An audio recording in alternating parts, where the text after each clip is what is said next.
Big Democrat debate in Brooklyn last night, and that's, of course, the New York primary comes up next Tuesday. However, in a very contentious debate, economic growth was not mentioned once. No idea about how to return to general prosperity for America. Leslie Marshall is with us, a committed Democrat, not on the far left, but I'd say moderately to the left of center. Am I right there, Leslie? Absolutely. How can you have a debate between the two leading candidates as the economy is definitely slowing down? How can you have a debate where economic growth and plans to restore prosperity is not mentioned at all? How can you have this? Stuart, you have a valid concern, complaint, and question because the economy is number one, regardless if you're a Democrat or Republican.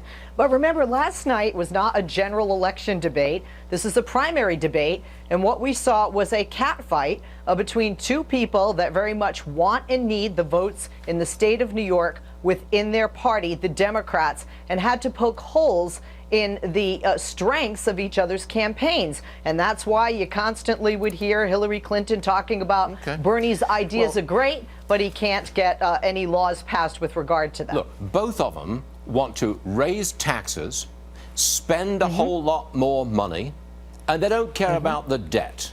Now, I don't think that is a recipe for economic growth. Can you tell me that it is? Well, one of the things that I have seen as a failure, and I'm certainly not an economist by any means, but the failures that we look at in the past when we give such tax breaks to the wealthiest in this nation, and the idea, it was a good idea, which was that they would reinvest, they would build companies here, they would create jobs here, but sending the jobs, no, Stuart, they sent the jobs overseas and they continue. We do not have an opposite sucking sound of jobs from going out, coming back to this country. Prosperity. Reagan lowered taxes, set off a decade of prosperity. George W. Bush lowered taxes and set off 48 straight months of job growth and debt reduction. That's what he did. That's what tax cuts did. You can't fool around with the facts here. That happened.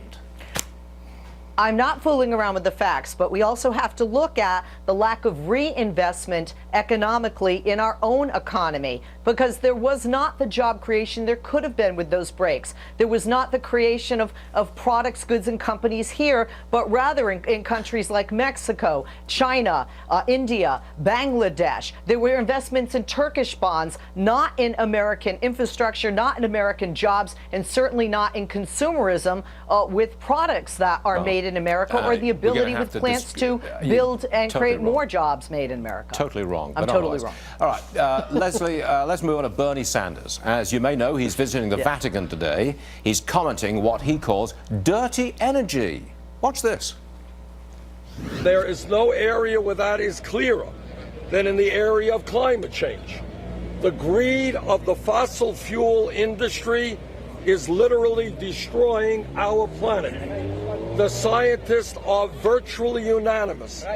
Climate change is real, and it is caused by human activity. It is already causing devastating problems all over this planet. And whether the fossil fuel industry likes it or not, we have got to transform our energy system away from fossil fuel to energy efficiency and sustainable energy. Well, all good stuff. Leslie, I'm sure you heard that. Do you have any comment? Well, again, and I find it interesting that he's speaking about climate change when he's going to meet with the Pope, because, you know, although the Pope may agree with him a bit on climate change, I think he's really there more about income inequality, which is something that they both very much see eye to eye. This is something Bernie Sanders is passionate about. This is something he believes in. If you look at him, all throughout his career, this is something he's spoken about. The difference is, and as Secretary Clinton pointed out, they have very different ideas on how this should be done. The demonization of organizations and corporations is not going to lead to a difference in the future with regard to finances or a reduction in pollution, quite frankly. You're right. Good heavens, you are right.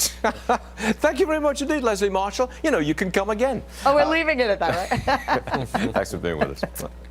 All right, we will be back in just a moment, everyone.